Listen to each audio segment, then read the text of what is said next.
बिस्मिल्लाहिर्रहमानिर्रहीम। अस्सलामुअलैकुम वरहमतुल्लाहि वबरकातुहू।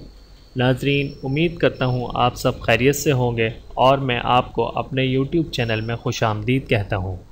और अगर आपने अभी तक हमारे चैनल को सब्सक्राइब नहीं किया है तो जल्दी से हमारे चैनल को सब्सक्राइब कर लें और साथ में बेल आइकन को भी क्लिक करें ताकि हमारी हर नई आने वाली वीडियो आप तक बआसानी पहुँच जाए। और आज की इस वीडियो में इंशाअल्लाह आपको नमाज के बारे में कुछ अहम मालूमात फ़राहम करना चाहता हूँ। तो आइए स्टार्ट करते हैं। नमाज इस्लाम का एक अहम रुकन और अल्लाह ताला से ताल्लुक़ कायम करने का सबब है।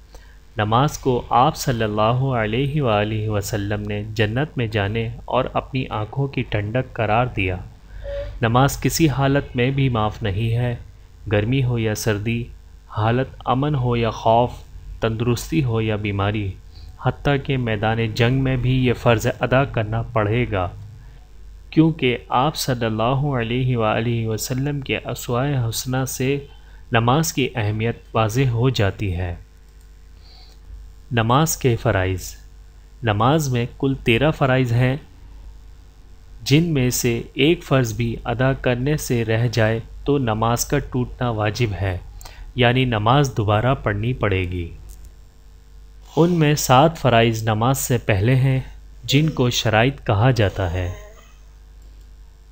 नंबर 1, बदन का पाक होना। नंबर 2, कपड़ों का पाक होना। नंबर 3, सतर का ढका हुआ होना। नंबर 4, जगह का पाक होना। नंबर 5, क़िबला रुख होना। नंबर 6, नमाज का वक्त होना। नंबर 7, नियत करना।